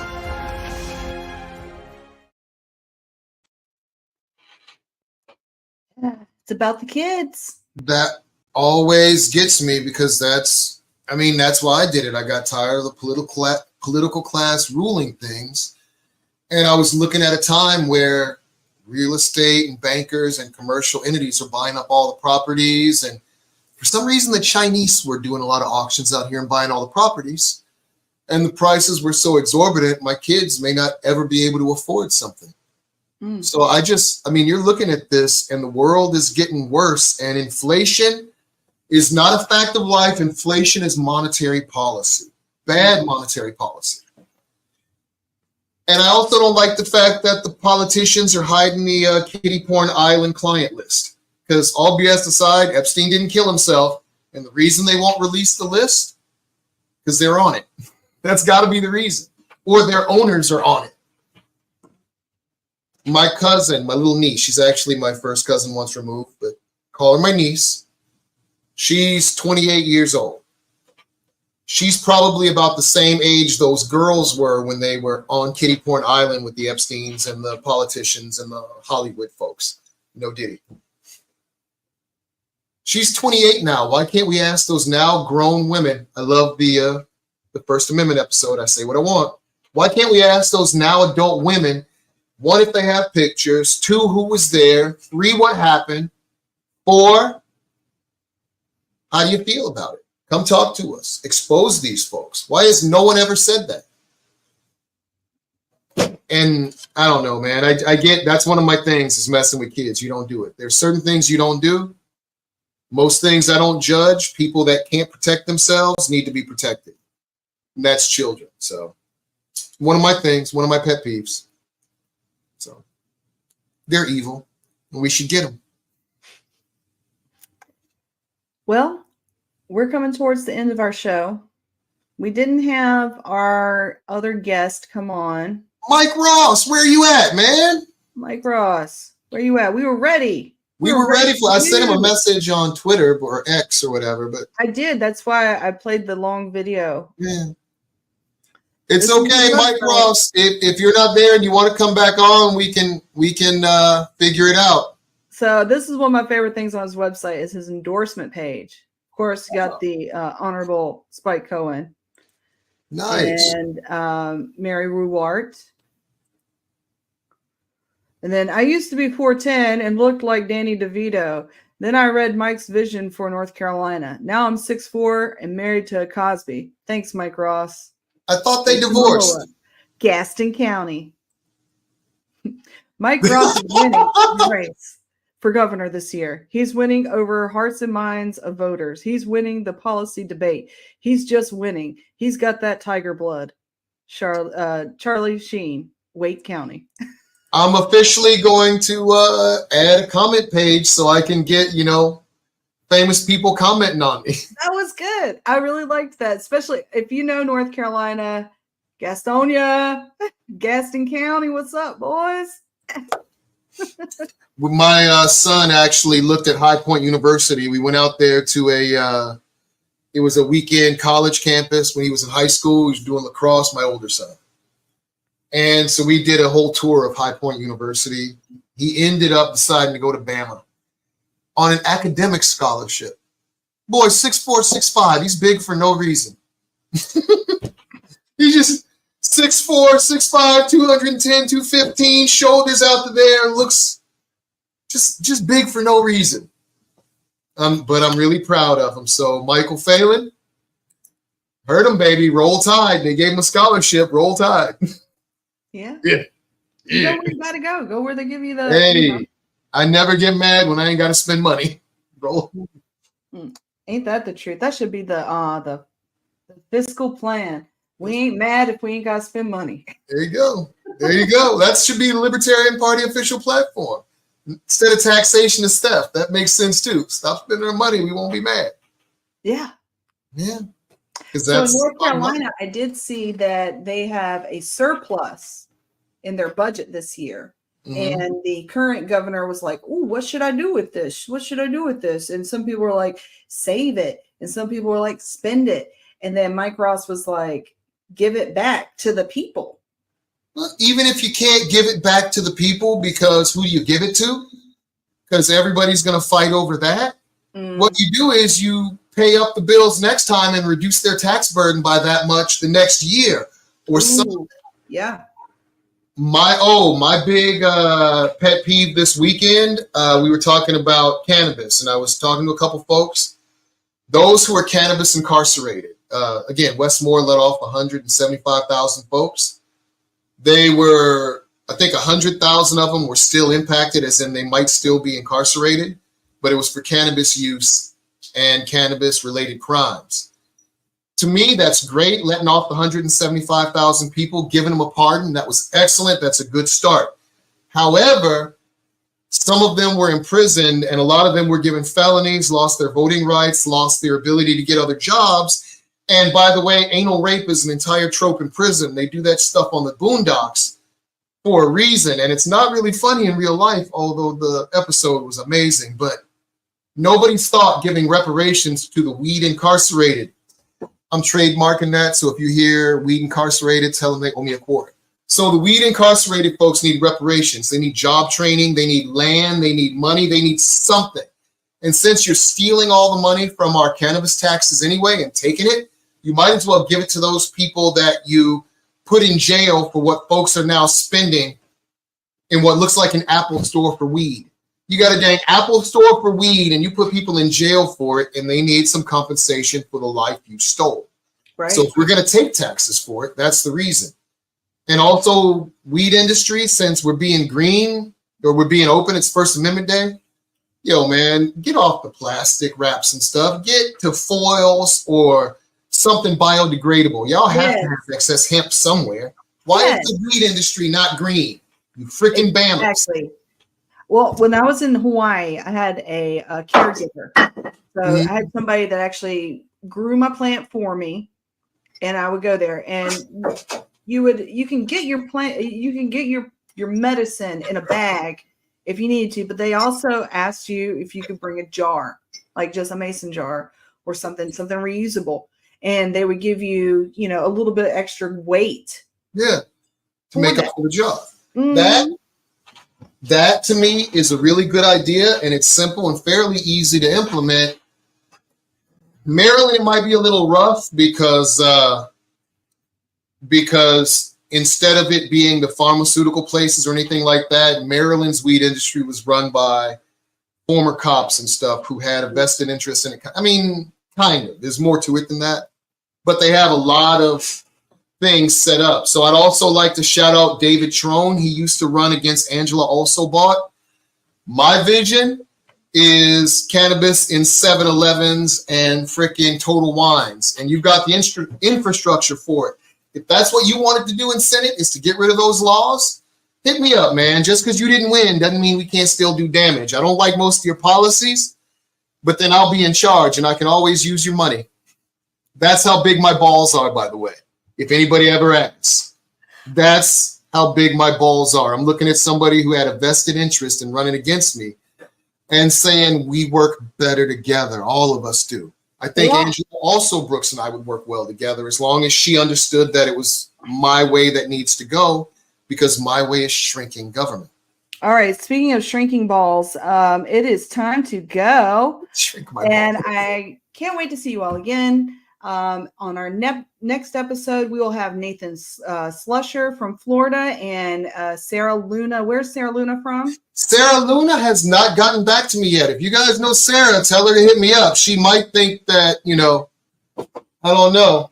Either that or it's going to be us talking and rambling again for like an extra hour. And I think people love the rambling. See you next Tuesday, folks. See you next Tuesday.